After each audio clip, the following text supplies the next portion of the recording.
We found a beautiful location by a lake. This is where we'll build ourselves a home. To do so, we need some resources and the construction graph card. The construction graph card allows us to survey the land, claim the land in a lawful system, and it allows us to build structures. As we've already found the location and don't need to claim land in lawless Pyro, we can straight dive into building our base. Keep in mind, the following UI is work in progress.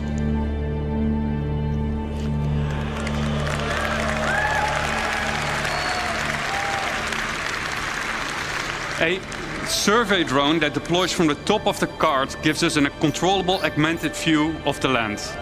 In the new structure mode, we'll pick a small basic structure and hit construct. For this demo, the construction will be instantaneous, but in the final product, this will take you quite some time.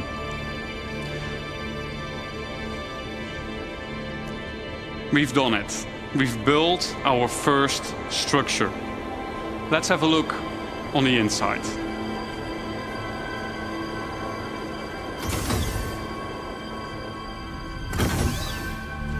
As we walk into the small basic structure, we see an empty interior that is dimly lit. It's up to us to define what we will use this space for. In our case, we will want to make it into a home. We can see that the lights are still off, and that is a problem, because no lights means no atmosphere, no breathable atmosphere. So it's not ideal to live in. So how do we solve this issue? We can improve this by providing the building with power. Let's see if we can build something that helps us out. But before we dive into more building, let's take a quick moment to enjoy the freedom that the survey drone provides us with and admire the aesthetics of our first structure. And I wonder what Declan was up doing there. Keep in mind that base building is still work in progress, but what you're seeing right now has been recorded directly in the client and works seamlessly between first person and the building mode. Okay, enough. Back to base building. In the list of new structures, we see a small fuel generator. That is something that could solve our problem, I think. Power providing structures need to be hooked up to other buildings inside construction ER mode, but we'll explain this later. The fuel generator is one of several structures that provides power, each with their own benefit and drawbacks. Fuel power is quick and easy to build, but it requires a constant supply of fuel besides its regular maintenance. If a structure is not maintained, it will halt its activity. Players will need to maintain fuses to keep the building operational. The better crafted fuse, the longer it lasts. This is where the fuse goes on this building. Next up, we have a terminal that gives us access to the status of our building. And, more importantly, we get to activate it here.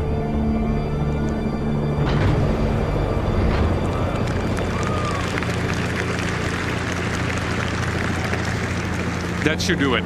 Let's see if we got power in the building now. As you notice, some of the crates in the background have disappeared, as their content has been consumed during the construction process of the buildings.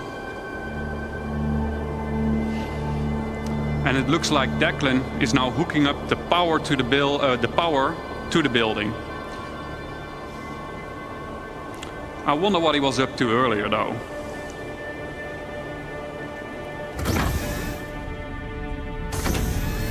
Wow. Declan has been busy decorating the place. As we can see, the lights are now properly working. We got atmosphere, and we can start to use the item fabricator now that there is power. Always handy in case we need a fuse. Let's have a quick look at what we've done so far. We've decorated the place. We made it our own little home. We hooked it up with power. I would say we have a place that we can live in. It might not be much, but I think it's just enough to call it a home. Thank you. So to kick us off, Cole didn't help with a friend who has a specialized, not yet revealed base building vehicle, and he's built us this. It is the construction hub. This has 4 automated drones compared to the GravCart's 2. They can build small, medium, and large buildings. So far, we've only seen small. Automated drones are capable of building one structure each simultaneously, so 4 is quite a big advantage.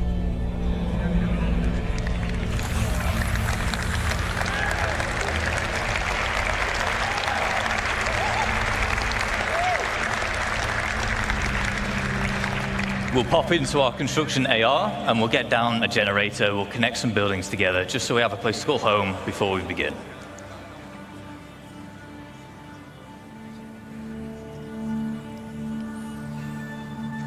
All right, there we go. So we've settled on one of the brand new underground resource deposits and we're about to exploit it using this. It is our extractors. This particular one is a large, solid extractor. We'll also have liquid and gas, depending on which type of deposit that you've settled on. We have our output grid here, where we're getting all the brand new resources up out the ground.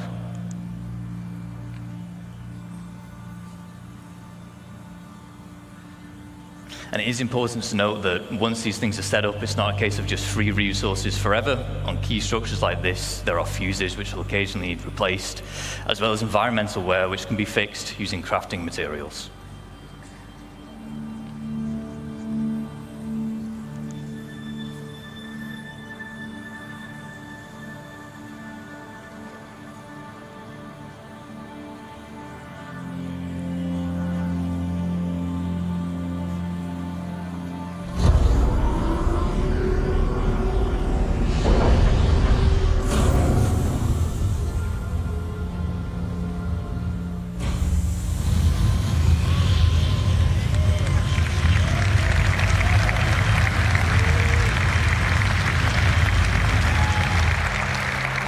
Now we want to turn those raw resources into the more valuable refined materials. We saw the process talked about earlier with Thorsten.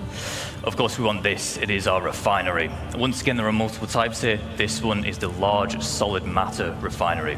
We have liquid and gas again, as well as biological, depending on the type of materials that you're using and want to produce.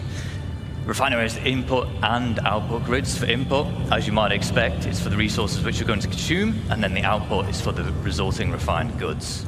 This is determining where you'd select which blueprint you want to use, and therefore which type of refining method you want.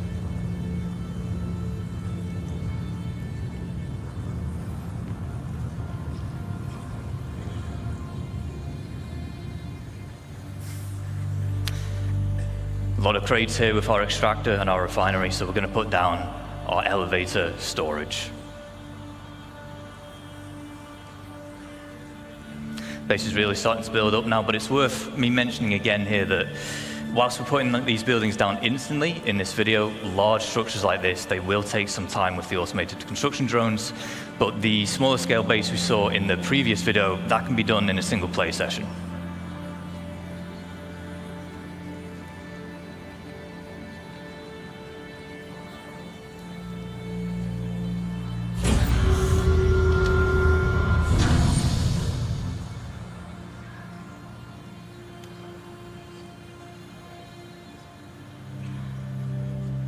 We'll just keep on putting down more extractors because we want as much as that valuable resource out the ground as quick as possible. And with base building, we're introducing the concept of a freight elevator network. What this will allow you to do is it will allow you to link multiple freight elevators together, and in turn they will share the same storage. So as we're doing here, we'll deposit an item on freight elevator A, and then we're retrieving it on freight elevator B. There is a distance limit, but you can daisy chain the elevators together to extend that. And it has to all be contained within the same base.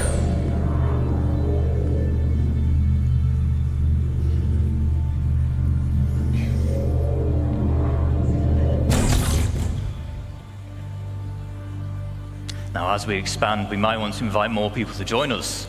This is easy to do. There will be permissions that we can set up, granting people access to our base, and they can even build their own structures if they wish. We can also give them access to existing structures, which is how you can form your org storage using those freight elevators.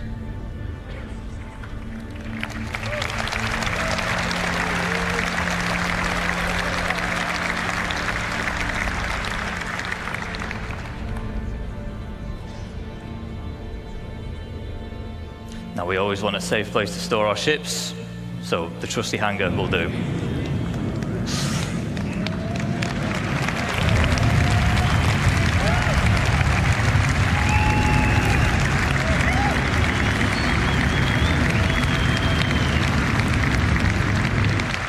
See, it has this large, we call it a foundation tile. It's quite special in that it can actually deform the terrain around it, making it easy to place such a huge structure like this. You can also place other buildings on it, so it's easy for making large, sprawling bases. However, there is one final piece of the puzzle that we need to achieve our goal, and it is this, our very own fabrication hangar. Does anyone want to guess what we're going to build in a fabrication hangar? An Idris, maybe not an Idris, if I'm honest. We'll have a drive around, we'll go to the entrance and we'll see what's in store for us.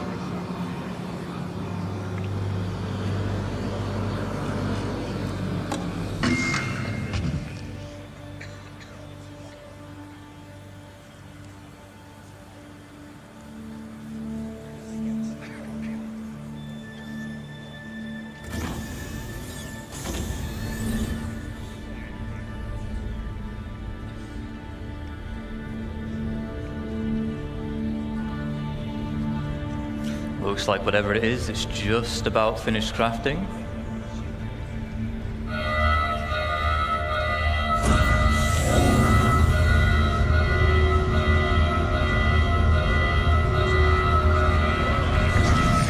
Of course, we were going to build ourselves a ship.